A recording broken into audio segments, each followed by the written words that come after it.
Mmm, Terima kasih untuk perkenalannya.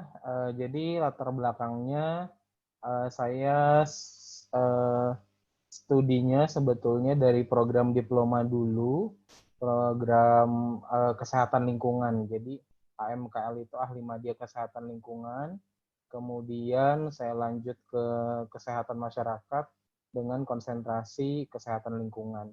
Jadi masih linear. Yang pertama di Universitas Muhammadiyah Kalimantan Timur, yang kedua di Universitas Mula Warman. Dua-duanya ada di Samarinda ya, di Samarinda Kalimantan Timur seperti itu. Nah, saya mulai dari zaman kuliah 2000, saya angkatan 2009, sudah cukup lama. Memang aktif di kegiatan mahasiswa, kemudian ikut beberapa kegiatan apa namanya kepemudaan. Tapi yang paling lama saya volunteering memang sebagai trainer. Kalau di kampus kan biasa ya kita ikut BEM. Kemudian dulu saya founder juga komunitas bahasa Inggris di kampus. Lalu kemudian ikut komunitas bahasa Inggris di kota yang buat umum. Yang paling lama saya jadi volunteer untuk trainer itu di Ikatan Mahasiswa Muhammadiyah Kota Samarinda sampai juga ke level Kaltim. Dulu saya sering dari semester berapa ya, 4 kalau tidak salah, saya menjadi trainer. Saya udah keliling Kalimantan Timur. Jadi kalau di Kalimantan Timur dulu utara itu kan masih masuk ke Kaltim. Saya paling jauh sampai apa namanya, sampai Nunukan. Nunukan itu udah berbatasan dengan Malaysia. Kalau kita mau pergi ke sana, kita harus terbang kalau mahasiswa kan dari Samarinda ke Balikpapan 2 jam, kemudian ke terbang ke Balikpapan ke Tarakan, lalu kemudian dari Tarakan harus naik speedboat itu selama 3 jam, itu yang paling jauh. Jadi hampir mengelilingi semua kabupaten kota di Kalimantan Timur. Nah, apa namanya? Jadi kontribusi saya dulu banyak di kepemudaan, terutama di bidang leadership ya. Seperti itu untuk training-training kepemudaan. Nah, itu perkenalannya. Saat ini saya memang sedang mengelola salah satu NGO, Sahabat Bumi Indonesia, karena saya lihat di Kaltim sendiri itu belum ada komunitas yang fokus ke anak-anak sekolah, anak SMA dan SMP pada khususnya ya. Jadi yang ada itu di mahasiswa dan umum. Jadi karena belum ada di situ, saya kepengen membangun sebuah komunitas di mana anak-anak muda tadi SMP SMA punya akses untuk mendapat kesempatan pendidikan non formal tentang lingkungan hidup. Komunitasnya itu saya dirikan sejak 2016 bersama teman-teman dan berjalan sekarang naik turun ya sampai di 2019 ini. Kami sendiri sudah mengelola beberapa event. Kalau yang murni dari Sahabat Bumi, dulu pernah kita bikin kongres awal-awal berdiri untuk anak-anak SMA se-Samarinda, lebih dari 100 siswa yang hadir. Lalu kemudian kita fokus ke tahun depannya training untuk green business. Tahun lalu baru saja kita training untuk mereka yang fokus ke sanitasi makan dan minuman. Insya Allah tahun ini kami akan fokus ke sanitasi total berbasis masyarakat. Nah, itu untuk perkenalannya. Saat ini saya sedang menempuh studi S2 bidang ilmu lingkungan di Universitas Mula Warman juga di Kota Samarinda. Walaupun sebenarnya saya sedang juga berusaha untuk studi master di luar, tetapi karena ingin berkontribusi di lokal, saya memutuskan untuk studi di dalam negeri, terutama di kota saya supaya bisa banyak berkontribusi. Seperti itu. Nah, sekarang saya mau sharing dari panitia diminta untuk sharing tentang Waisili. Kebetulan saya sudah mencoba mendaftar kegiatan internasional sejak semester berapa ya? 5 kalau tidak salah. Sejak semester 5 itu saya itu mungkin 2011 apa 2011. Kan yang biasa kita kenal pertukaran pemuda antar negara. Lalu kemudian pertukaran pemuda antar negara saya pernah daftar 2 kali. 2 kali saya ikut tes, Cuma saya pernah mendaftar sebanyak 4 kali, 2-nya tidak ikut tes. Kemudian pernah mendaftar program yang ke Korea Selatan, tidak lolos juga, itu jalur nasional. Terus kemana ya? Rasanya ada satu program yang ke Prancis. Jadi ada 5 atau 6 program internasional yang saya daftar itu, tapi saya tidak pernah lulus. Hingga akhirnya di 2016 saya mendaftar program YSEALI. Waktu itu saya ikutnya YSEALI Academic Fellowship. Tahun 2016, berangkatnya di tahun 2017 dengan fokus ke lingkungan. Kebetulan saya ditempatkan di East West Center yang base-nya di Honolulu, Hawaii. Programnya selama 5 minggu, 3 minggu di Honolulu, 1 minggu di San Francisco, dan 1 minggu terakhir di Washington DC. Nah, itu program pertama internasional yang saya ikuti, dan saya 1 kali mendaftar langsung lulus. Alhamdulillah setelah banyak program saya daftar dan tidak pernah lulus, itu adalah yang pertama dan kebetulan langsung ke Amerika. Setelahnya langsung berturut-turut setiap satu tahun itu rasanya minimal 2 kali. Setelah itu saya ikut summit di YSEALI Summit untuk alumni di Manila dari 2017 juga. Kemudian di 2018 saya menjadi volunteer untuk YSEALI Impact XL yang di Myanmar dengan tema apa waktu itu ya, tentang social enterprise sebagai volunteer. Di tahun 2018 akhir saya berkesempatan untuk mendaftar program cross culture program oleh pemerintah Jerman, yaitu magang selama 3 bulan di Jerman, Eropa. Yang terakhir, yang paling terakhir, saya sebagai partisipan untuk YSEALI Impact XL di 2019 yang berfokus untuk innovation lab di bidang environment. Nah, sekarang saya mau sharing soal YSEALI Academic Fellowship sendiri. Pertama, saya tidak tahu ya, saya kurang tahu kalau di ini teman-teman semua ada sekitar 10 orang, apakah sudah pernah dengar atau belum soal YSEALI, karena kalau di Samarinda sendiri, di Kaltim lah pada umumnya, Kalimantan Timur dan Kalimantan secara umum, di sini teman-teman punya keterbatasan bahasa. Jadi, dan YSEALI itu kan semua programnya dipublikasi dalam bahasa Inggris. Jadi otomatis mereka yang tidak mengerti bahasa Inggris, otomatis membaca pengumuman aja tidak bisa ya.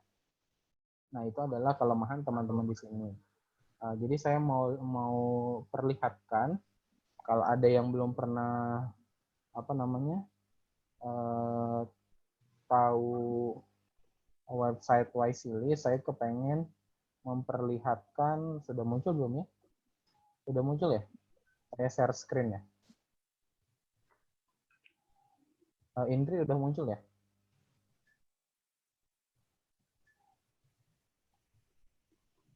Halo. Lagi loading, Kak. Halo, nah, ini udah. Okay. Udah. Nah, sekarang kalau teman-teman belum pernah lihat website YSEALI, harus pergi dulu ke websitenya. Jadi ini websitenya dalam bahasa Inggris, tapi sepertinya ada terjemah untuk bahasa Indonesianya nih, saya juga baru lihat. Ternyata ada. Tapi broadcast di WhatsApp segala macam rata-rata semuanya pakai bahasa Inggris. Nah, pertama harus gabung dulu di di ininya, biasanya email, supaya kita selalu dapat updatean soal kegiatan-kegiatan YSEALI. Itu caranya nih, bergabung dulu sebagai member. Sebagai member itu ini, di sign up today itu. Tekan itu, kemudian daftar, pilih kita punya concern terhadap isu apa. Nanti saya lihatkan. Kita fokus dulu ke soal YSEALI ini. Nah, jadi YSEALI sendiri ini adalah program dari pemerintah Amerika untuk anak muda di Asia Tenggara usia 18 sampai 35 tahun. Program ini digagas oleh Presiden Barack Obama karena memang Asia Tenggara sendiri itu Asia Tenggara itu adalah salah satu istilahnya kelompok besar. Kita itu punya populasi 600 juta orang Asia Tenggara itu. Nah, Indonesia itu yang terbesar dengan 250 juta lebih ya populasinya. Nah, YSEAL sendiri itu kan Young Southeast Asian Leaders Initiative. Ini adalah program yang berfokus untuk mengembangkan kepemimpinan anak-anak muda di Asia Tenggara yang dia berfokus pada 4 tema. 4 temanya apa saja? Yaitu ada ini, civic engagement, pelibatan publik, sustainable development, pembangunan berkelanjutan, education, dan economic growth. Jadi sebetulnya semua tema ada di dalam sini. Kak, saya human right misalnya. Oh, human right itu bisa civic engagement. Kak, saya ini tentang kemiskinan. Oh, itu di sustainable development itu ada. Jadi sebetulnya semua tema tercover di dalam 4 tema besar ini. Nah, YSEAL sendiri itu sebetulnya punya 4 program. Ada YSEAL Academic Fellows Program, Professional Fellows Program, Seeds for the Future Grants, dan YSEAL Generation Workshops. Yang saya ikuti academic dengan profesional ini sebenarnya sama. Ini adalah 5 minggu exchange di Amerika. Yang saya ikuti dulu adalah academic fellows karena waktu itu usia saya masih berada di 18 sampai 25 tahun. Kalau teman-teman di sini berusia 25 tahun sampai 35 tahun, itu bisa mengikuti yang professional fellows program yang baru saja dibuka 1-2 hari ini kalau tidak salah. Nah, kalau Seeds for Future Grants ini adalah hibah yang sebesar maksimal $15.000 yang diberikan kepada 20 sampai 25 proyek setiap tahunnya yang dilaksanakan di Asia Tenggara. Yang terakhir ada YSEAL Generation Workshops. Itu adalah workshop-workshop yang bisa diikuti, tetapi workshopnya ada di Asia Tenggara. Misalnya kemarin kalau tentang Women Leadership, ada Women Leadership Academy, itu ada di Jakarta. Tentang laut biasanya ada di Filipina. Tentang pendidikan ada di Bangkok. Tentang lingkungan ada di Sungai Mekong itu di mana? Di Kambodia. Jadi setiap daerah-daerah itu punya spesifikasi workshop-workshop regional yang mereka bikin. Nah, itu bisa juga mendaftar di YSEAL Generation Workshops ini. Tergantung programnya apa. Makanya penting sekali untuk submit, untuk mendaftar di website ini menjadi member supaya kita bisa mendapatkan informasi. Nah, ini ya yang tadi saya bilang, bagaimana Kak supaya saya update? Bisa follow yang jelas Instagram, Twitter, dan Facebook dari YSEAL. Cuma kadang-kadang kalau kita nggak sempat buka kan, lebih enak kalau di email. Tinggal daftar di sini, first name, last name, country, sama tinggal join. Nanti ada di sini memilih kita fokusnya apa kayak gitu, ketertarikannya apa, bidangnya dari 4 bidang itu. Nah, setiap 4 program itu punya persyaratan yang berbeda-beda. Nanti tinggal dibuka saja saat dia sedang pembukaan, terutama yang YSEAL Regional Workshop karena berbeda-beda programnya dan kadang-kadang kerjasama partnernya juga berbeda-beda, maka setiap tahun itu persyaratannya bisa tidak sama. Nah, saya akan fokus hanya ke YSEAL yang Academic Fellows Program untuk usia 18 sampai 25 tahun. 18 sampai 25 tahun. Ini yang tadi saya bilang 5 minggu untuk pertukaran di Amerika Serikat. Kita akan belajar di sana tergantung kita temanya apa. Misalnya seperti saya dulu, biasanya host institusinya di sana adalah university. Misalnya University of Montana, kemudian ada UNO itu apa ya kepanjangannya, Nebraska University, kemudian Saya nggak update sih kalau nama-nama university, karena satu tema itu kadang bisa juga terbagi di dua universitas yang berbeda.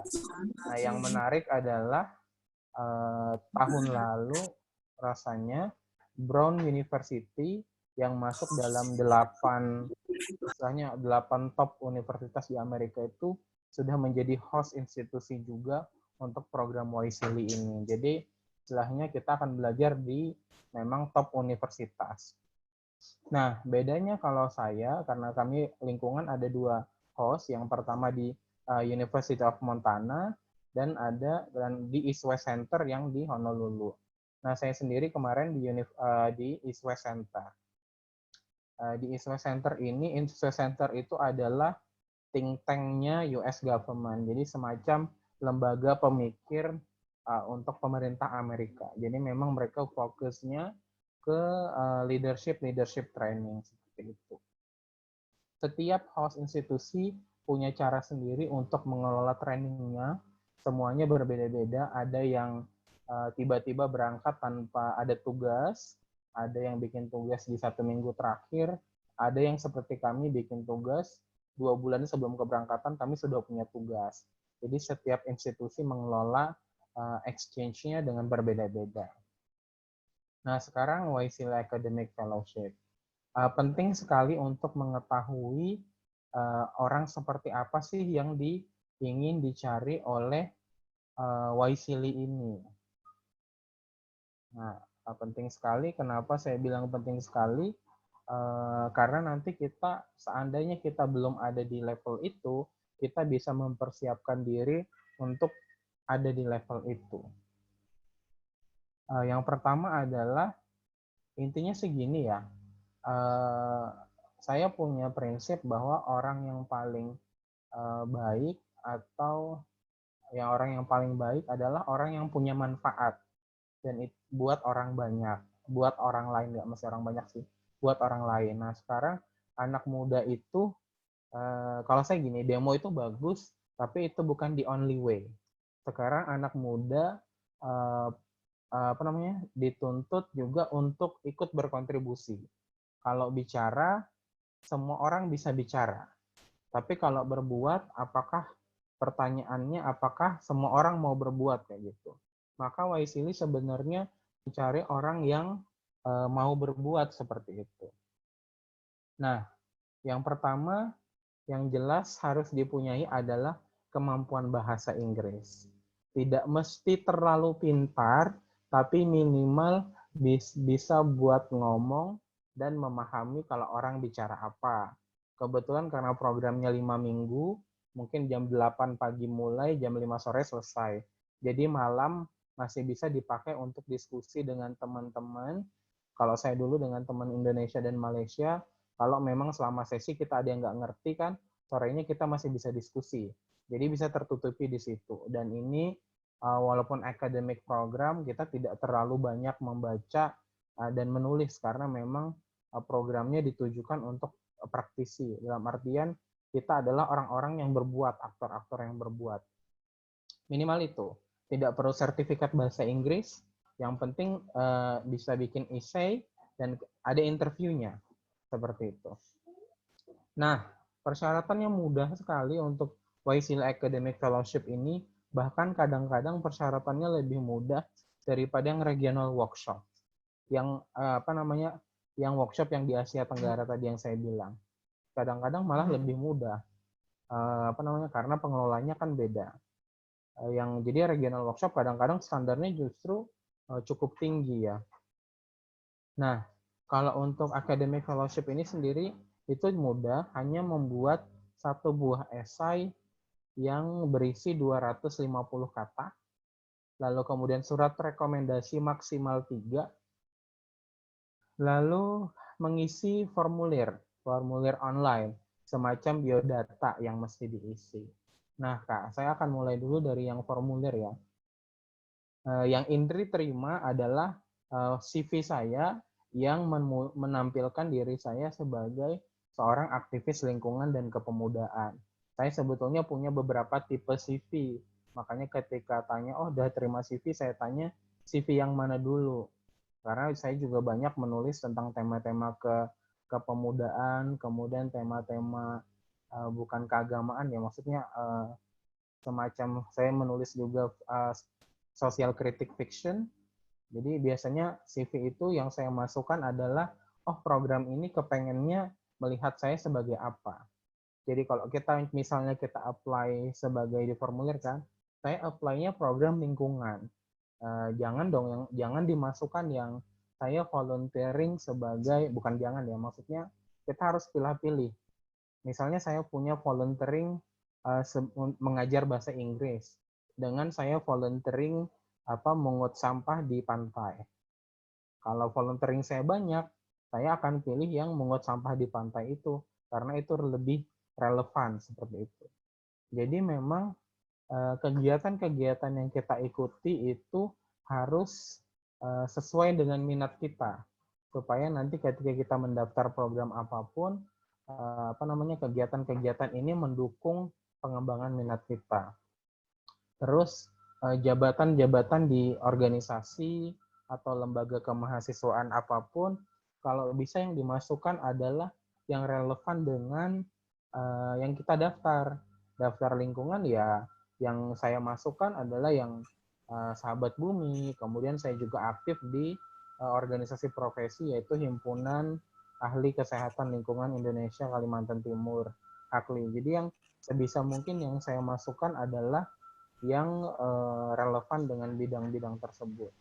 Nah, Amerika sendiri adalah tipikal negara yang sangat menghargai voluntary atau misalnya sukarelawan kita, kegiatan-kegiatan yang bersifat sukarelawan. Mereka sangat respect terhadap itu.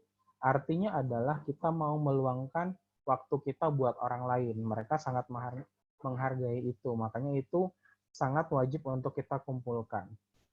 Jadi bukan soal Anda pinter IPK 4, sering juara ini, juara itu, enggak. Tapi kalau misalnya kita hanya pinter tapi hanya buat kita, Amerika tidak mencari orang yang seperti itu. Mereka mencari orang yang mungkin pinter, mungkin juga enggak, tapi berbuat untuk orang lain. Keywordnya di situ, berbuat buat orang lain. Nah sekarang mereka kan tidak mungkin, nanti nyambung ini dengan esai, berbuat buat orang lain. Otomatis kita akan menuliskan jabatan apa yang pernah saya pegang, lomba apa yang saya pernah ikuti, kegiatan apa yang saya pernah lakukan. Kalau saya tidak pernah buka, saya belum pernah berbuat apa-apa, ya sekarang mulai berbuat.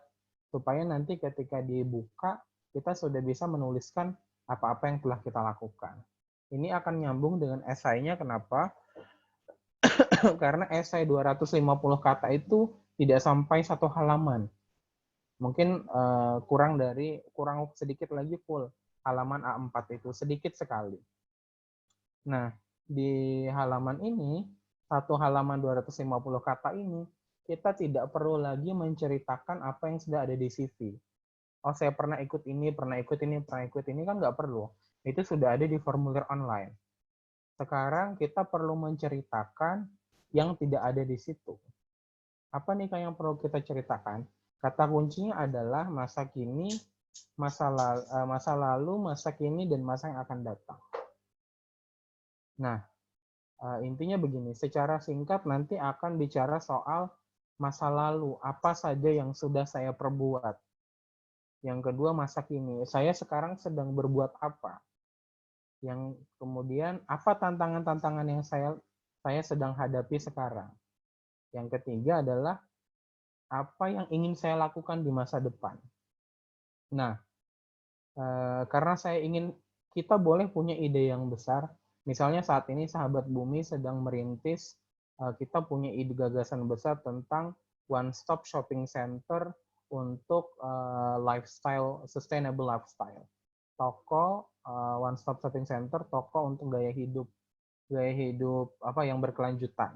Ide besarnya, kepengennya kayak Indomaret gitu, ada di semua kota-kota, tapi untuk gaya hidup yang berkelanjutan. Ide besarnya itu. Tapi tahu nggak kita mulainya dari apa? Mulainya dari toko baju bekas dulu. Itu kan jauh banget nih. Mimpi dengan yang dilakukan di awal ini sangat jauh sekali. Tapi it doesn't matter, yang penting kita sudah berbuat. Nah, Waisili kepengen mencari orang-orang yang dia punya mimpi dan sekarang dia sedang melakukan sesuatu. Dulu sudah pernah ABCDE, sekarang sedang melakukan sesuatu, dan kita sedang kesulitan untuk mewujudkan mimpi besar kita itu. Nah, makanya kita perlu pergi ke Amerika, karena kita perlu skill-skill tertentu, pengetahuan-pengetahuan tertentu, supaya kita bisa mengembangkan apa yang sudah kita lakukan.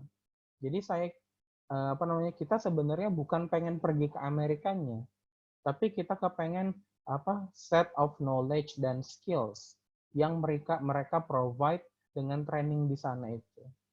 Kita perlu itunya. Makanya dalam essay kita akan bilang kenapa saya memerlukan training ini, kenapa saya memerlukan Waisili ini, karena saya butuh ini loh, A, B, C, D skill ini untuk mewujudkan ide saya ini, mimpi kami ini, untuk berkontribusi lebih banyak buat orang banyak kayak gitu.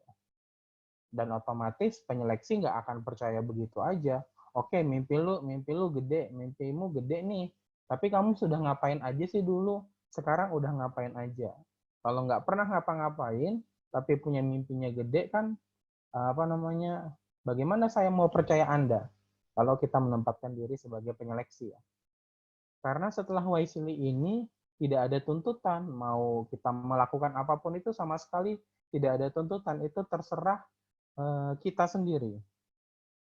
Makanya Waisili berusaha mencari semaksimal mungkin orang yang ketika tidak diawasi, dia akan terus berbuat kebaikan buat banyak orang. Seperti itu. Nah, itu yang Waisili cari. Makanya kalau sekarang, Kak, saya belum ngapa-ngapain. Oke, sekarang mulai ngapa-ngapain. Ada regional workshop yang bisa kita kejar sebelum kita menuju ke yang exchange ke Amerika. Yang terakhir adalah 3 surat rekomendasi. Mereka minta 3 surat rekom maksimal. Nah, sekarang bagusnya berapa ya, Kak? Surat rekom yang saya kasih 3 bagus sekali, minimal 2. Kenapa? Karena itu menunjukkan bahwa kita sebetulnya punya orang yang peduli dan tahu apa saja yang kita lakukan. Kalau saya dulu ini kan surat rekom sebenarnya mudah, nggak perlu dari rektor atau dekan, itu kan kadang mereka juga tidak kenal kita kayak gitu. Kalau saya dulu, saya dari ketua prodi, kemudian waktu itu dari ketua hakli. Ada juga teman-teman yang dari dosen, seperti itu. Pilihlah orang-orang yang tahu dan kenal dengan kita. Kalau mereka kesulitan untuk menulis surat rekomnya, karena dalam bahasa Inggris dibantu. Oh, Bu atau Pak, saya bantu, nanti Bapak Ibu tinggal revisi, begitu. Jadi mereka tidak kesulitan. Nah, surat rekomendasi ini akan melengkapi esai dan CV kita. Di situ para pemberi rekomendasi akan bicara soal apa saja yang pernah kita lakukan dan bagaimana mereka melihat kita itu punya potensi. Detailnya seperti itu. Jadi surat rekom ini semacam mengkonfirmasi apa yang sudah kita tulis di CV, di formulir online, dan apa yang sudah kita tulis di dalam esai. Jadi ternyata kalau kita kan bisa aja ngarang-ngarang, karena kalau untuk Kalimantan, kami kan yang menyeleksi kedutaan yang di Jakarta. Kedutaan di Jakarta tidak pernah minta, mana sertifikatnya? Mana bukti kegiatannya? Enggak. Tapi kalau teman-teman yang dari Sumatera, yang menyeleksi kan dari Medan, itu biasanya mereka minta. Tapi kita enggak. Surabaya juga, saya kurang tahu sih. Kalau Indonesia Timur, itu Surabaya yang menyeleksi. Nah, kadang mereka minta, kadang enggak. Tapi kalau ada surat rekom itu mengkonfirmasi apakah kita pernah berbuat ini atau tidak, gitu. Makanya kayak muji-muji lah, tanda kutip lah ya. Sebetulnya itu. Ini terakhir yang soal seleksi, kriteria seleksi. Asalkan sudah tadi yang 3 hal itu sebenarnya udah menunjukkan kriteria ini, strong leadership, kualitas kepemimpinan yang kuat, kemudian punya interest atau knowledge kepada tema-tema Waisili, lalu kemudian punya keseriusan untuk belajar tentang Amerika dan ASEAN, lalu kemudian aktif aktif berkegiatan di community service, academic program. Nah, kemudian akan memberi manfaat untuk komunitasnya ketika pulang. Secara umum persyaratannya adalah seperti itu. Nah, mana ya? Saya buka notulensi saya dulu nih catatannya. Nah, tadi saya sudah sambil sedikit sharing-sharing ya soal tips dan triknya. Yang saya mau tekankan lagi adalah ada 4 hal sebetulnya. Jadi saat ini kita yang sekarang ini mungkin belum menjadi versi terbaik dari kita. Setiap orang itu punya potensi dan kelebihan yang berbeda-beda kan. Setiap orang pasti punya kelebihan dan kekurangan yang berbeda-beda. Nah, sekarang fokus kembangkan kelebihan kita dan diperbaiki. Maksudnya kelemahan itu ada batas minimalnya seperti itu. Kalau memang saya suka lingkungan Kak, atau saya suka mengajar, saya suka musik atau apa, ya kembangkan di bidang itu seperti itu. Jadilah versi terbaik dari diri Anda. Dalam artian adalah mencoba kalau belajar yang serius, berbuat yang serius, menjadi versi yang terbaik kayak gitu. Berusaha untuk jadi orang yang bermanfaat buat orang lain. Nah, kalau mau bermanfaat itu kan kita minimal harus punya sesuatu yang kita bisa share ke orang lain. Waktu kita luangkan, tenaga kita luangkan, uang kita berikan misalnya, pengetahuan kita bagi seperti itu. Nah, sekarang Kak, saya sendiri baru fokus di bidang lingkungan justru setelah lulus program diploma.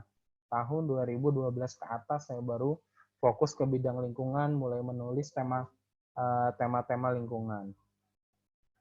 Sebelumnya saya lebih banyak di kependidikan, karena aktif di komunitas bahasa Inggris, kependidikan, lebih banyak di pendidikan dan training kepemudaan sebetulnya concern saya. Nah, kita harus sebetulnya menetapkan, selagi muda kita menetapkan, saya sebenarnya kepengen menjadi seperti apa sih? Saya pendidikan, misalnya pendidikan matematika. Berarti saya ini orang pendidikan kan ya? Kira-kira saya ini mau jadi apa sih di masa depan ini?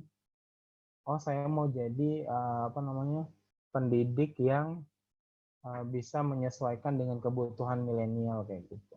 Atau mau jadi menteri pendidikan misalnya kalau yang lebih tinggi lagi.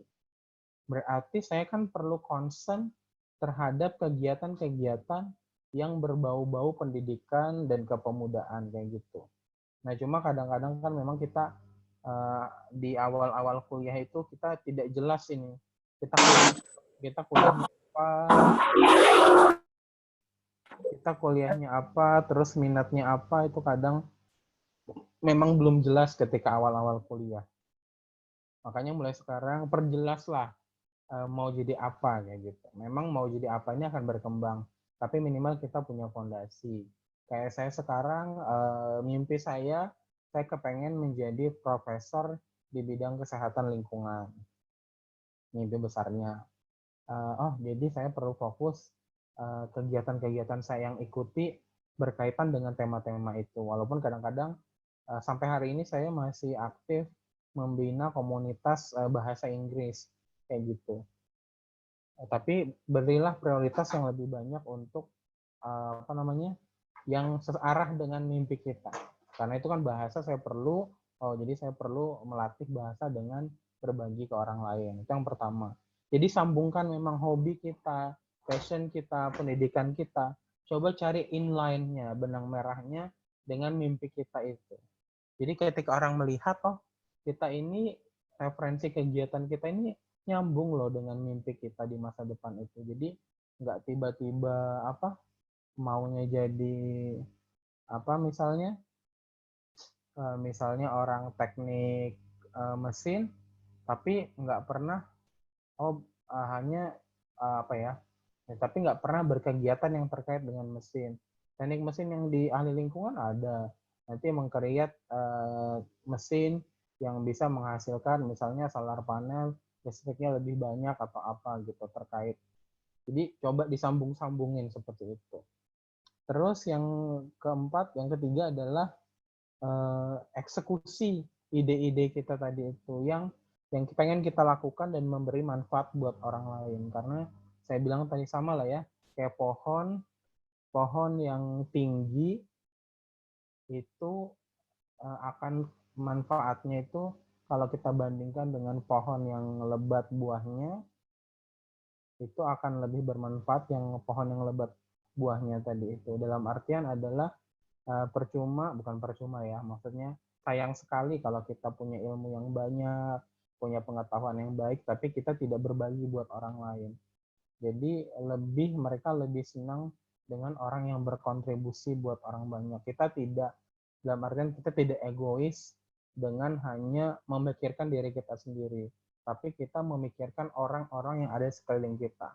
Gak usah berpikir yang jauh-jauh ya kalau manfaat itu, teman di kelas, teman seprodi, atau mahasiswa di kampus, anak-anak di tetangga di dekat kos, tempat pengajian. Maksudnya mulailah dari sesuatu yang kecil. Nggak usah misalnya kayak saya Samarinda, saya mikirin semua anak-anak muda di Samarinda, itu enggak. Mulailah dari komunitas-komunitas terkecil dulu. Bisa tempat kerja, sekolah, tempat pengajian, tempat kumpul kayak gitu.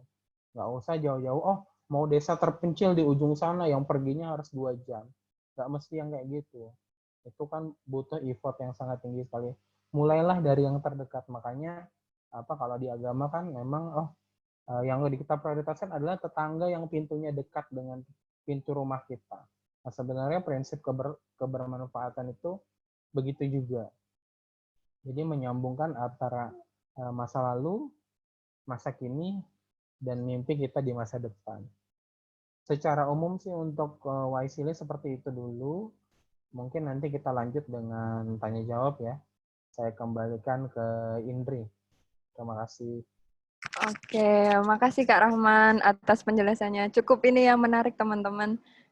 Jadi ada satu hal yang ini ya istilahnya membuat saya pengen nanya gitu. Tadi Kak Rahman kan bilang ya. Halo? Halo? Kalau misalnya Kak Rahman itu punya beberapa versi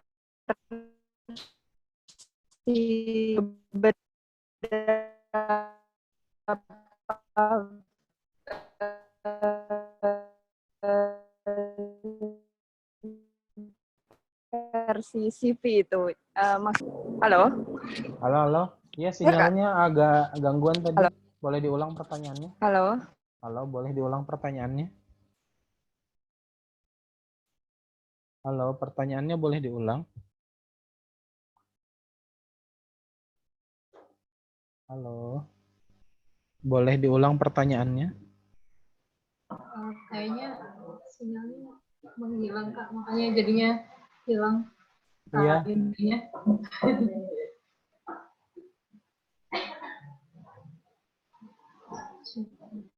Iya, saya kira sinyal saya yang gangguan tadi. Iya, dari saya juga Kak intinya juga menghilang. Kak Rahman, terima kasih banyak sharingnya. Saya juga mengenai Waisili sendiri. Oh ya, perkenalkan saya Rina. Saya rekannya Indri dari Lister juga. Jelas nggak Kak suara saya Kak?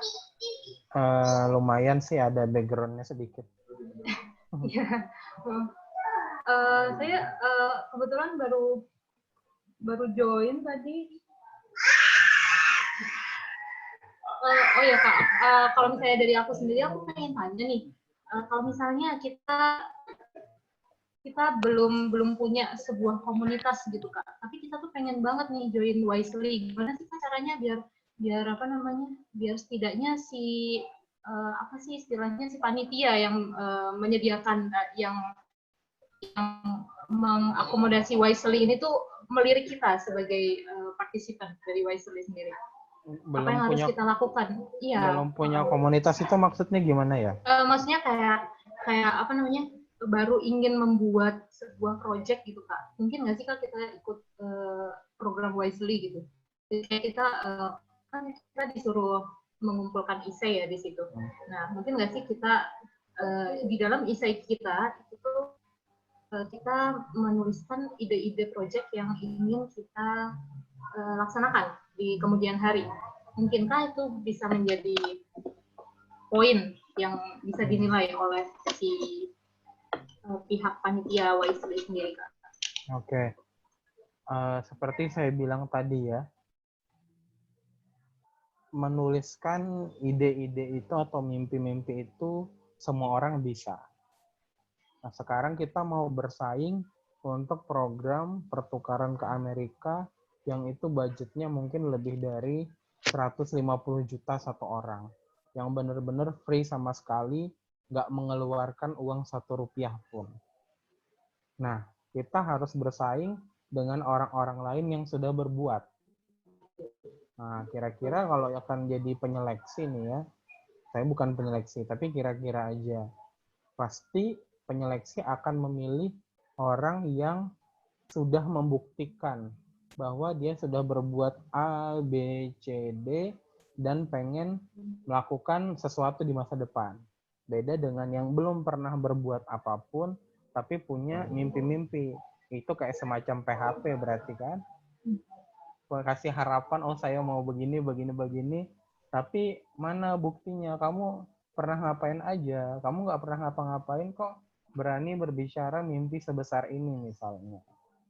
Jadi otomatis akan drop sendiri ya, menurut saya penilaiannya akan drop sendiri seperti itu. Komunitas tadi saya bilang tidak perlu yang besar, himpunan, UKM, kelas sendiri, tetangga-tetangga, misalnya. Jadi nggak perlu berpikir yang luas gitu. Kebermanfaatan itu mulailah yang dari dekat dengan diri kita seperti itu.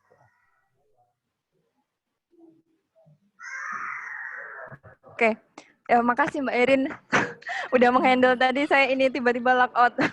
Oke, maaf teman-teman. Oke, langsung saja kita masuk ke ini ya, sesi tanya jawab. Jadi bagi teman-teman yang ingin menanyakan pertanyaan, silahkan ini ya, hands up. Nanti akan saya pilih, kemudian saya akan unmute mikrofon kalian.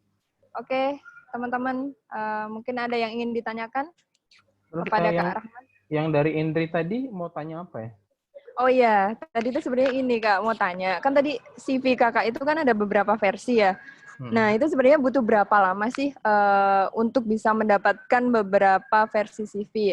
Maksud saya, kira-kira Kakak itu udah mulai dari kapan untuk kegiatan volunteer tersebut? Saya mulai aktif di kegiatan kepemudaan sebetulnya dari lebih banyaknya dari kuliah. Okay. Saya dulu pasif sekali. Kalau SMA itu saya hanya ikut pramuka dan tidak terlalu aktif waktu itu. Ikut beberapa kegiatan tapi tidak terlalu aktif. Mulai aktif saya dari kuliah 2009 sampai sekarang. Anggaplah 3 sampai 5 tahun. Kayak gitu untuk mengupgrade diri tadi ya. Saya kan udah 10 tahun nih kalau sekarang. 2009 ke 2020 ya 10 tahun. Oke, berarti cukup ini ya, lumayan lama juga untuk bisa membuat CV semacam itu. Karena jujur CV Kak Rahman ini luar biasa sekali. Oke, teman-teman mungkin ada yang ingin ditanyakan? Ayo mumpung Kak Rahman masih ada, ini ya, langsung bisa konsul. Nanti boleh sebutkan juga asal daerahnya kali ya, biar tahu gitu. Ini Lister Talk di Solo ya? Kak Indri. Iya, ya. Kak Indri. Boleh nggak sih CV-nya Kak Rahman di-share gitu sebagai contoh gitu atau di-share? Oh, oke. Mungkin saya tanya boleh Kak Rahman. Boleh nggak Kak Rahman? Gitu kayak. Boleh. Kayak maksudnya jadi kita ter-encourage gitu. Dan jadi bisa jadi motivasi gitu. Oh, kayak gini CV yang bisa dipakai untuk apa namanya? mendaftar ke Wisely gitu. Sedikit cerita, CV ini CV umum, tapi ini saya bikin ketika saya sedang ikut mentoring program persiapan studi ke Amerika. Ya, program bukan studi dari sahabat beasiswa kalau pernah dengar. Jadi waktu itu foundernya sendiri Kak, aduh saya lupa namanya, beliau itu S1-nya di Singapura, S2 di Jepang, S3-nya di IPB. Kak siapa ya, saya lupa narasumbernya. Jadi kita ada sesi waktu itu buat CV. Nah CV ini saya bikin waktu itu untuk studi karena beliau lulusan Jepang ya. Jadi waktu itu mengikuti cara beliau membuat CV. Boleh aja di-share sih. Jadi itu revisi beberapa kali, tapi itu khusus yang untuk tema lingkungan. Oke, baik. Nanti ya teman-teman kita akan share untuk CV Kak Rahman. Oke, mungkin ada yang ini ya ditanyakan. Ini ada beberapa partisipan di sini. Mungkin Kak Anissa, Kak Bening, Kak Dewi Arista, Kak Nur Aditya, Kak Oktania. Mungkin ada yang ingin ditanyakan. Kebetulan ini loh teman-teman, ada ini kan kemarin tuh kalau nggak salah bukaan itu Wisely. Jadi boleh banget konsul, mungkin bisa dikonsulkan untuk CV, bukan CV, essay kalian ataupun pertanyaan yang mengenai Wisely ini. Ayo teman-teman. Kalau nggak ada yang tanya, aku boleh tanya nggak, Kak? Oh, boleh banget Kak Erin, Ya. silakan. Kan tadi itu Wisely yang untuk usia 18 sampai 25 tahun ya, Kak ya? Ada nggak sih yang kalau misalnya di asosiat tersebut bisa ikut program semacam Wisely gitu, ada nggak, Kak Rahman? Yang tadi yang 25 sampai 35 itu bisa profesional atau yang regional workshop.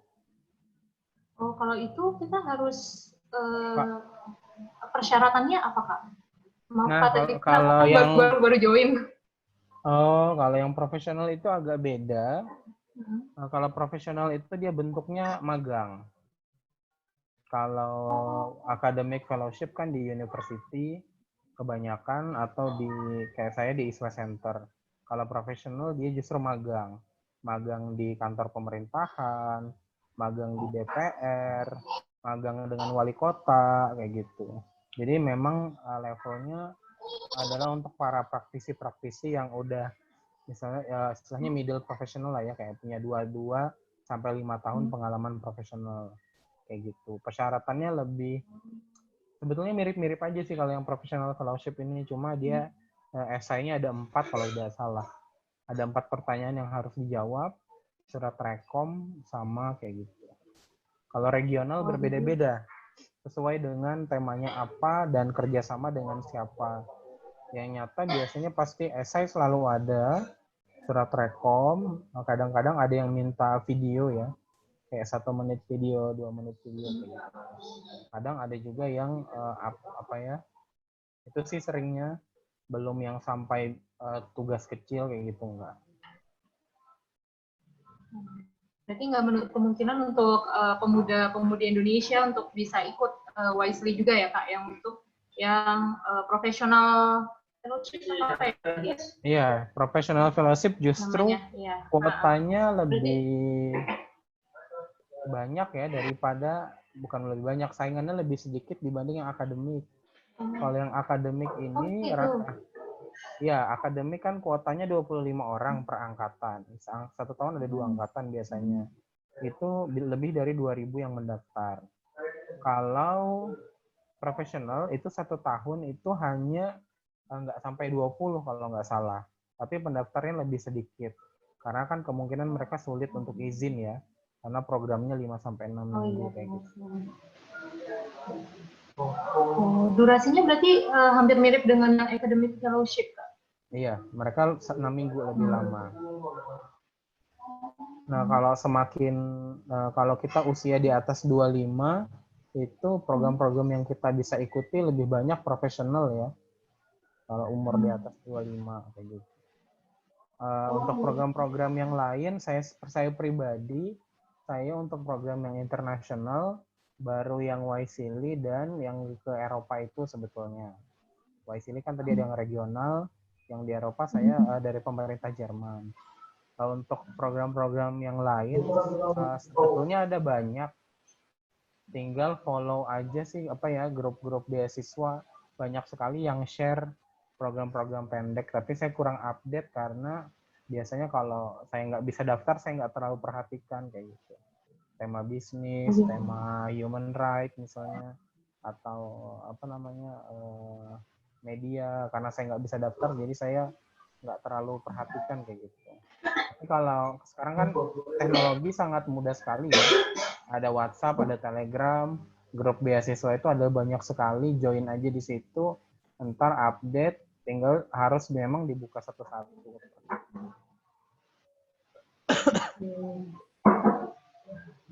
Kak Erin masih ada yang ingin ditanyakan lagi? Udah kayaknya itu dulu. Yang lain kayaknya tadi ada yang raise hand deh, kalau nggak salah Kak. Cuma aku lupa namanya. Mana tadi ya? Oh, belum ada. Ayo teman-teman, mungkin ada yang ingin ditanyakan. Oke, ini ada lewat chat ya. Oke, Kak ini mau tanya, gimana membuat essay yang baik? Membuat essay yang baik. Iya. Pertama, yang jelas harus sudah pernah ngapa-ngapain dulu ya. Kalau nggak pernah ngapa-ngapain, mau nulis apa di essay itu sulit. Makanya harus pernah, tadi saya bilang, masa lampau, masa kini. 2 itu, dan mimpi masa depan. 3 itu harus punya dulu, itu syarat basicnya. Kemudian, bagaimana Kak cara menulis yang baik? Nah, sebetulnya ini, untuk kalau saya pribadi, yang pertama karena saya background saya adalah penulis fiksi sebetulnya. Saya dulu suka menulis cerpen, jadi saya suka memasukkan emosi di dalam tulisan saya. Karena saya penulis fiksi kan. Tapi yang terpenting adalah review sebetulnya. Review dari teman-teman kita dan teman-teman dan alumni. Reviewnya ada 2, review konten dan review bahasa. Nah, kalau saya biasanya sebelum saya mendaftar sebuah program, terakhir yang di Jerman itu ya, saya mencoba mencari alumninya dulu.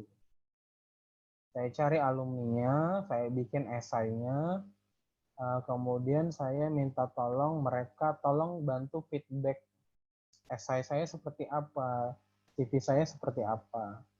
Nah, review ini tadi dari alumni program atau dari teman kita yang sesama suka ikut program. Nah, masukan-masukan dari mereka, oh kurang ini, kurang kuat di sini, kurang ini di sini. Nah, masukan itulah yang penting. Makanya membuat esai itu tidak boleh 1 malam sebetulnya. Jadi buatlah esai pertama, draft dulu, diendapkan, didiamkan 2-3 hari, baru dibuka lagi, revisi sendiri. Setelah direvisi sendiri, baca lagi, baru kirim ke teman-teman tadi. Aku mau daftar ini, persyaratannya ini, kira-kira apa yang perlu diperbaiki. Itu 1. Kalau tidak bisa menemukan alumni program, ya sudah, dengan teman-teman saja sesama teman-teman kita yang tadi saya bilang pernah ikut program. Yang kedua adalah perhatikan syarat-syarat yang mereka minta tadi.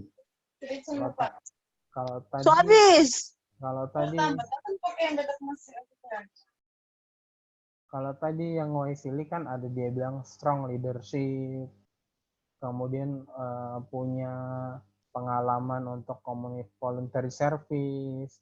Perhatikan poin itu satu persatu, lalu sebisa mungkin esai kita menunjukkan persyaratan-persyaratan itu tadi.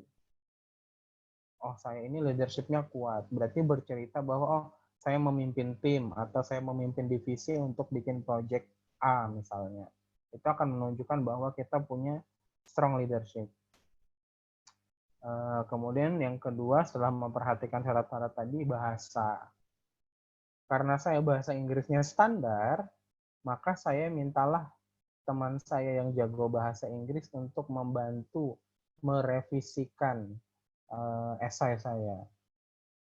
Kadang-kadang kalau ada teman kita lagi nggak sibuk, dia bisa dibikin kata-katanya yang tadi, kosakatanya yang umum, dia bisa bikin jadi lebih akademik kayak gitu loh, lebih profesional lah kesannya.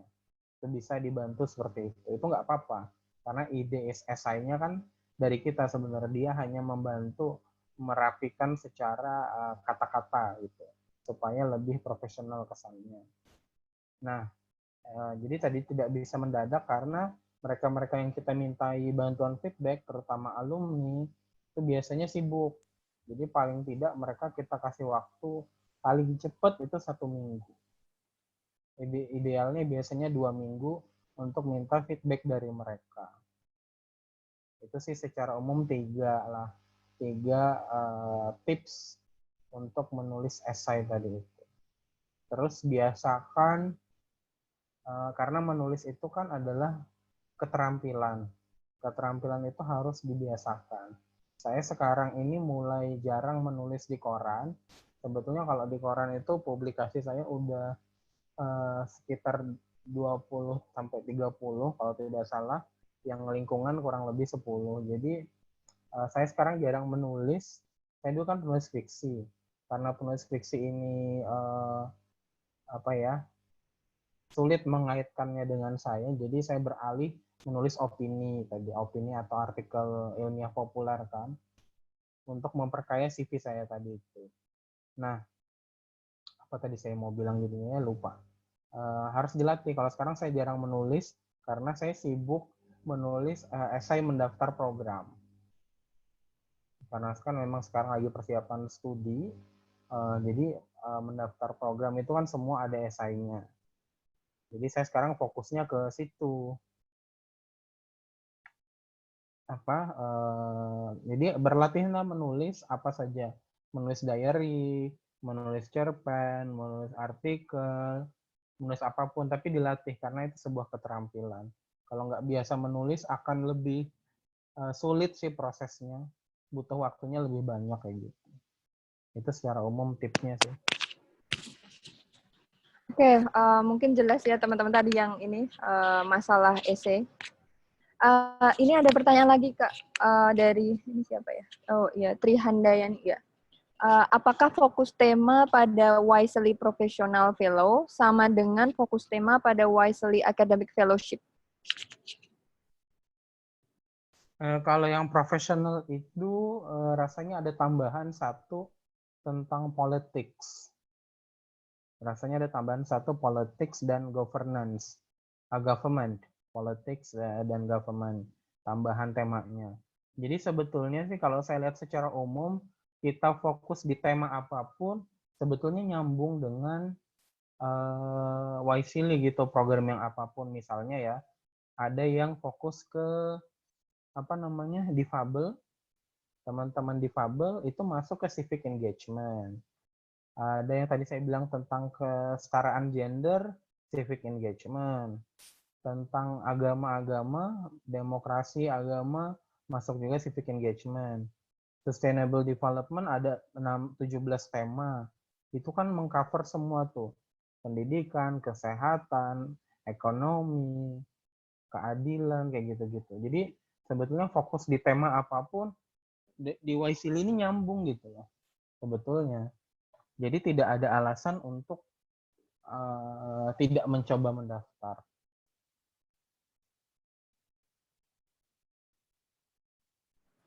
Oke, mungkin ada yang ditanyakan lagi untuk Kak Trihandayani. Apakah sudah ini? Oke, ini ada pertanyaan lagi dari Bening. Kak Rahman, berarti intinya kita harus bisa bahasa Inggris ya, meskipun IELTS atau TOEFL tidak disyaratkan. Mungkin bisa dijelaskan lagi, Kak. Ya, karena kebetulan di Amerika makainya bahasa Inggris, mau tidak mau, suka tidak suka, kita harus bisa berkomunikasi. Beda dengan atlet ya, kalau atlet yang penting dia bisa ikut lomba.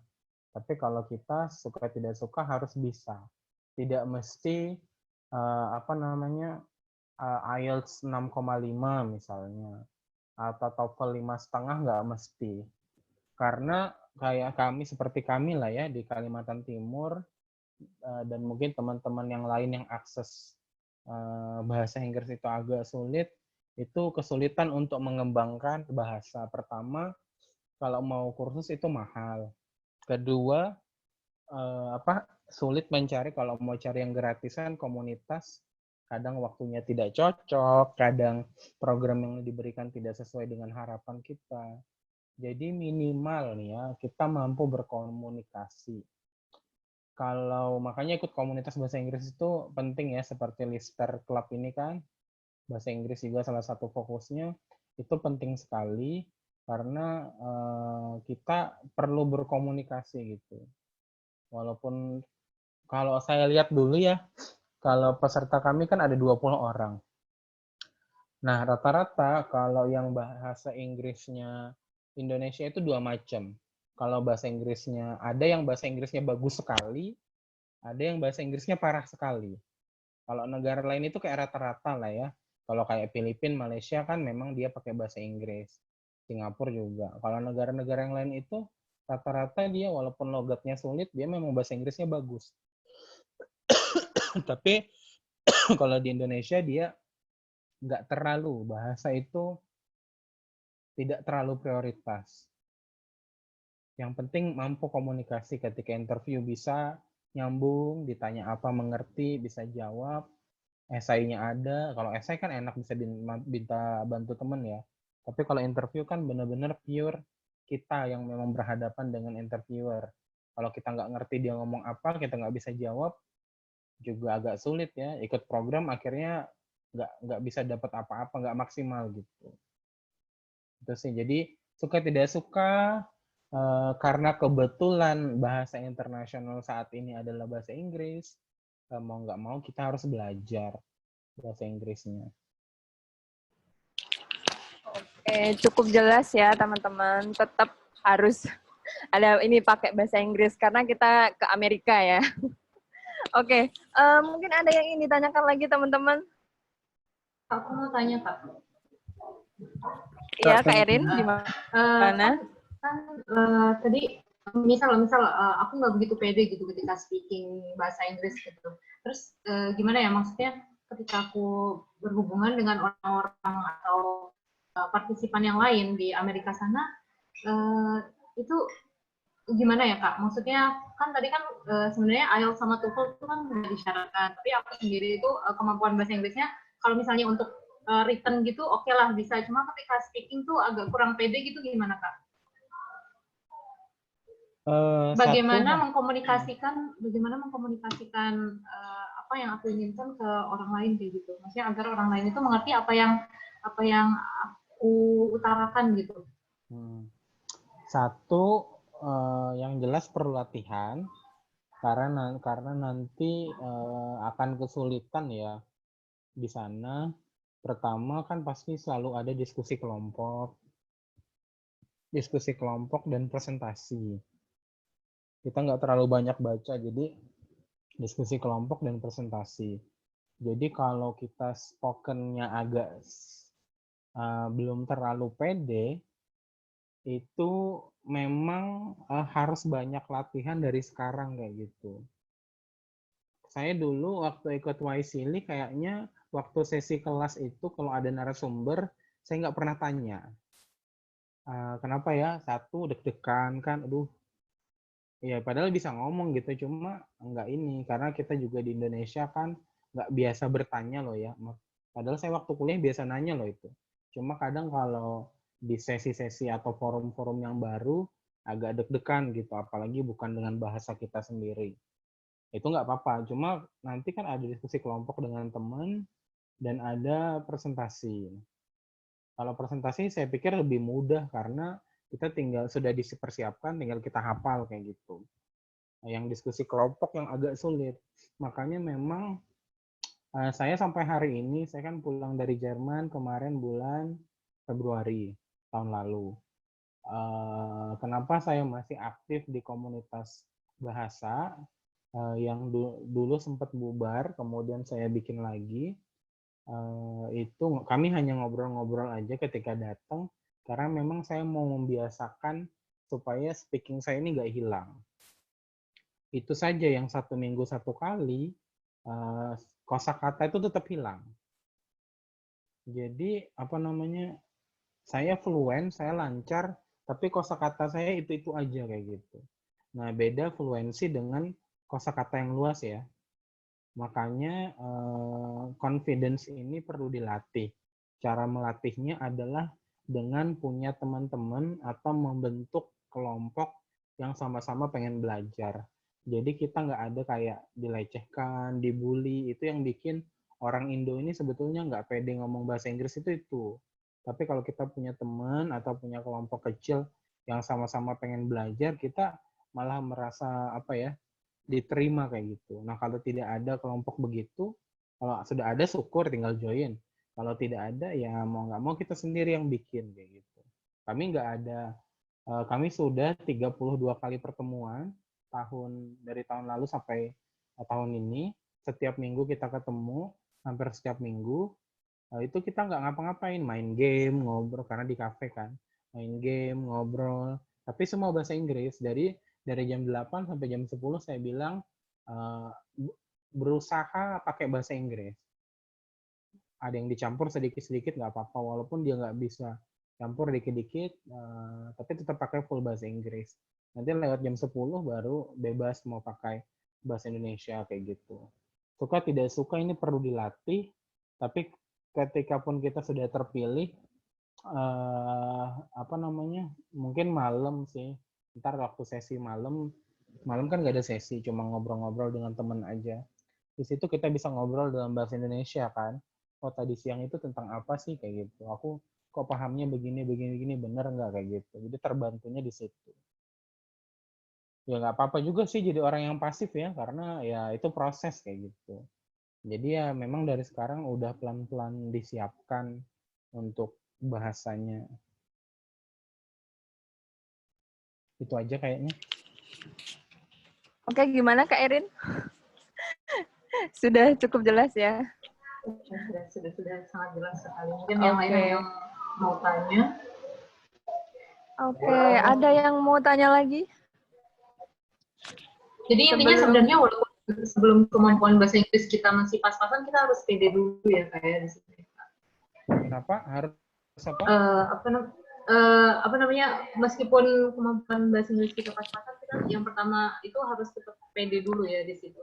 Iya, cari teman tadi supaya pedenya itu muncul. Saya aja kadang-kadang kalau sekarang kalau ketemu bule ya di sini ya saya malu-malu tuh ngobrol kayak gitu, nyapa gitu, malu-malu.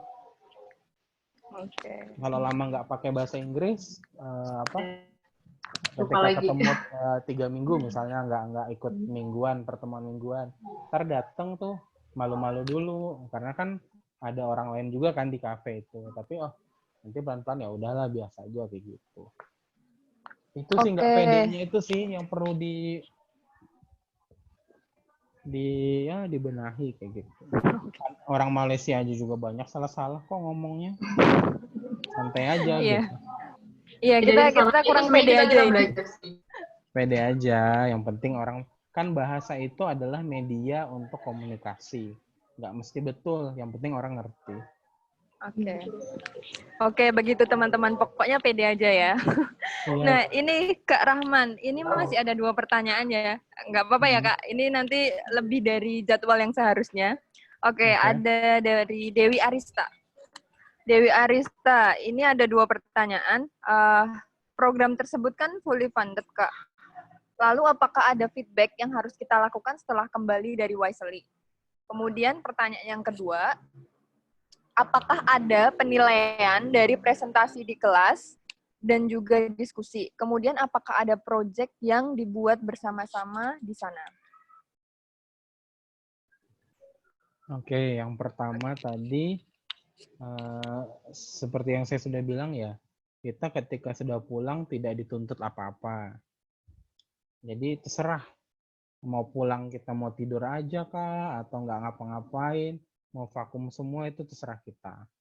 Tapi penyeleksi biasanya sudah berusaha memilih orang-orang yang ketika pulang dia pasti akan berbuat. Itu satu. Yang kedua, selama di sana kan ada pasti di sana itu ada fasilitator intinya. Biasanya kita punya 1 atau 2 orang. Ketika saya di ISWA Center waktu itu ada 2 orang inti, fasilitator inti, dan 1 kayak panitia gitu. Sisanya narasumber-narasumber aja. Nah, fasilitator ini saya nggak mengerti ya apakah mereka melakukan penilaian atau apa untuk laporan mereka. Perkembangan kita segala macam seperti apa kita nggak tahu. Tapi tidak pernah ada di kita disampaikan, oh ini nilainya begini, ini begini, nggak pernah. Jadi orang Amerika itu yang saya senang ketika di sana ya, kami kan kalau program saya yang di ISWA Center, kami setiap minggu selalu ada presentasi. Karena kami tiap minggu temanya berubah-ubah. Jadi kami selalu diminta untuk membuat prototipe project. Nah, itu kami selalu berdiskusi dengan fasilitator kami tadi itu, yang 2 orang itu. Oh, mereka selalu bilang, oh ini idenya bagus, bagus, tapi sebaiknya ditambah ini begitu. Jadi tidak pernah ada penilaian apapun ke kita. Ya sudah, mereka akan melihat kita mendevelop prototipe kita, mempresentasikan kayak gitu. Dan memang di sertifikat kita juga tidak ada nilai ya, tidak ada nilai kayak gitu. Memang oh ini kalau kami punya 2 sertifikat, satu yang dari Kementerian Luar Negerinya Amerika, satu dari ISWA Center. Cuma yang dari ISWA Center ini kita baru diberikan ketika saya tahun lalu pergi ke Myanmar itu, yang Impact XL untuk Innovation Lab itu. Mereka bilang begini, kan dari angkatan saya rasanya kami 20 orang hanya 4 atau 5 orang gitu yang ikut ke Innovation Lab yang di Myanmar. Kami baru dinyatakan, oh kalian sudah lulus training secara resmi oleh ISWA Center. Ini kalian baru dapat nih sertifikat resmi yang tanda tangan Direktur ISWA Center. Jadi kami punya 2 sertifikat. Jadi ISWA Center ini adalah dia adalah top 4 ya dunia lembaga think tank-nya, lembaga pemikir pemerintah itu top 4. Makanya mereka ngasih sertifikat setelah hanya untuk kami-kami yang ikut program waktu itu ada Alumni Impact Incubator. Jadi untuk alumni-alumni yang mau bikin project apa, mereka kasih dana waktu itu 2.500 USD atau sekitar 35 juta untuk eksekusi projectnya. Itu kami dapat kayak gitu. Kemudian yang ketiga, apa tadi ya pertanyaan ketiga ya?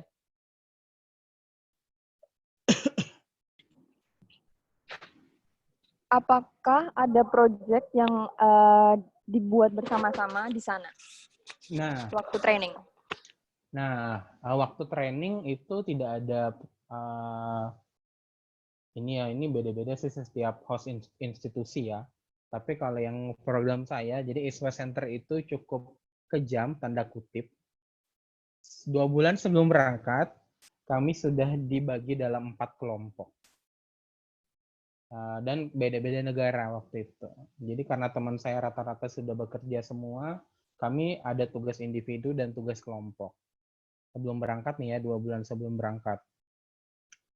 Untuk yang tugas individu semacam membuat website, kemudian kayak gitu membuat, kalau saya kemarin itu kan dibagi 4 kelompok kami ya, ada yang climate action, mereka crowdfunding for climate action, kemudian kalau saya accelerator for food justice, lalu kemudian ada challenge prize untuk ocean, lalu kemudian yang terakhir ada eco retreat untuk anthropocene. Jadi itu tema dan metode. Untuk kelompok kami kelompoknya akselerator, jadi membuat website dan mendesain sebuah program training secara umum, baru dipublikasikan dalam website. Tugas individunya itu. Tugas kelompoknya adalah, lalu kemudian ada individu lagi, ada yang membaca artikel, beberapa artikel yang kita pilih membaca, banyak 1 apa 2 kayak gitu. Mereka suruh pilih. Kemudian tugas kelompoknya adalah waktu itu kalau kami di ISWA Center kami ditugasi untuk mentraining teman kami sendiri. Jadi kami 20 dibagi 4 kelompok tadi kan, dibagi sesuai dengan keahliannya masing-masing. Jadi latar belakang teman-teman itu beda-beda semua. Ada yang fokusnya di laut, ocean water ya, yang lulusan dari perikanan, kemudian yang ada juga anak mesin tapi dia fokus di laut, kemudian ada yang ada teknik lingkungan tapi fokusnya ke sanitasi, lalu kemudian pokoknya itu kalau mana yang saya food justice, ada yang ini kami agak beda-beda, ada teman saya yang di mikrobiologi, ada yang biologi di pertanian, ada anak pertanian, kemudian saya kesehatan lingkungan. Nah, itu 4 orang. Kami fokusnya di situ. Jadi sudah dipeta-petakan sesuai dengan latar belakangnya, mungkin dari esai dan dari CV ya. Nah, apa namanya? Jadi kami di sana diberikan waktu 5 hari. Jadi sebelum berangkat, kami diberikan waktu 5 hari untuk mentraining teman-teman kami. Ocean 5 hari, Food Justice 5 hari, Climate Action 5 hari, Anthropocene 5 hari.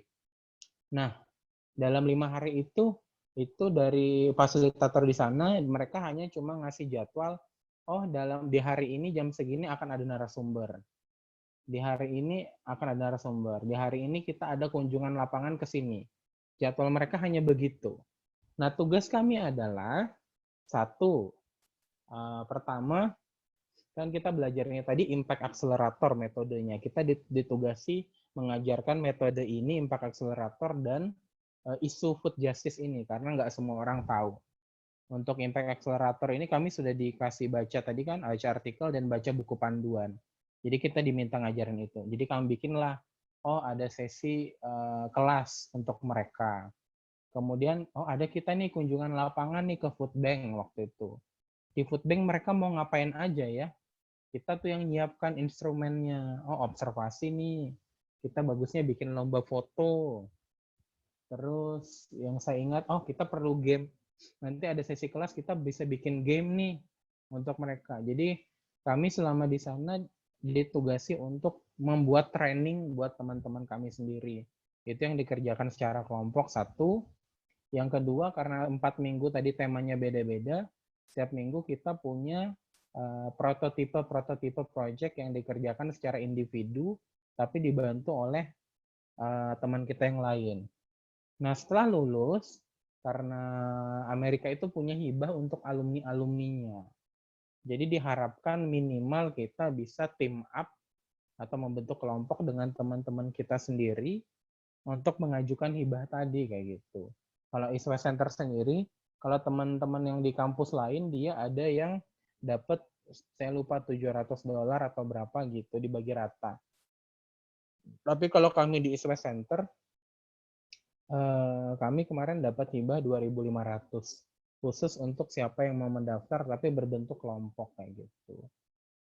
Jadi terserah kita selesai apakah kita mau mengembangkan diri lagi dengan proyek-proyek yang kita lakukan, mau mengembangkan proyek kita itu sangat terbuka sekali kesempatannya. Jadi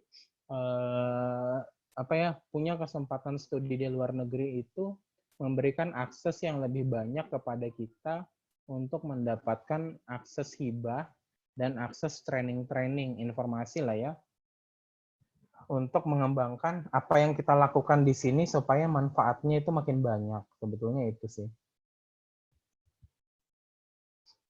Iya, kayaknya cukup. Monggo kalau kurang jelas. Oke, ini Kak, pertanyaan terakhir ya. Sebenarnya masih ada lagi, tapi nanti mungkin ini ya, bisa nanti pertanyaan ini akan saya sampaikan ke Kak Rahman, dan mungkin nanti buat ini siapa ini Sigit Doni Ramadhani bisa ini tulis email atau nomor WhatsApp-nya, nanti akan saya sampaikan jawaban dari Kak Rahman. Jadi ini satu lagi aja pertanyaan dari Trihandayani. Jadi gini Kak, apakah bidang yang kita pilih di Wisely Professional Fellowship itu harus sesuai dengan bidang yang kita tekuni? dan misalnya dia itu fokusnya di bidang kimia pangan, kira-kira fokus tema yang cocok itu apa gitu? Pertama, apakah harus sesuai dengan bidang-bidang kita tekuni? Sebetulnya tidak harus, tetapi kalau mau diterima harus linier sebetulnya. Karena misalnya kayak saya di lingkungan, tapi saya memilihnya lingkungan tapi pure ya, tidak ada eco-entrepreneur-nya kalau saya. Saya milihnya entrepreneurship. Peluang saya diterima itu akhirnya sulit. Begitu. Jadi kalau mau diterima, memang harus menyambungkan dengan yang kita tekuni. Artinya adalah latar belakang kita. Latar belakang itu tidak cuma pendidikan loh ya, tapi kita sudah mengerjakan, tadi saya bilang pernah ikut seminar apa, training apa, ngerjain project apa, kepanitiaan apa, kegiatan apa, itu semua adalah latar belakang. Jadi kalau kita memilih sesuatu yang terlalu jauh dengan apa yang sudah kita kerjakan, orang akan bertanya, Anda kok bisa memilih sesuatu yang tidak Anda kuasai misalnya, atau Anda tidak pernah berbuat di situ. Jadi nggak maksimal jadinya trainingnya di bidang itu untuk Anda. Karena Anda nggak butuh itu, Anda butuhnya yang Anda mau kembangkan dong, kayak gitu. Tapi kalau bisa menemukan cara bahwa, oh saya mau mengembangkan di bidang sana, tapi sudah mengarah-arah ke situ itu bisa. Tapi kalau terlalu jauh agak berat. Kalau kimia pangan, nah saya sebetulnya nggak mengerti nih, kimia pangan ini belajarnya apa.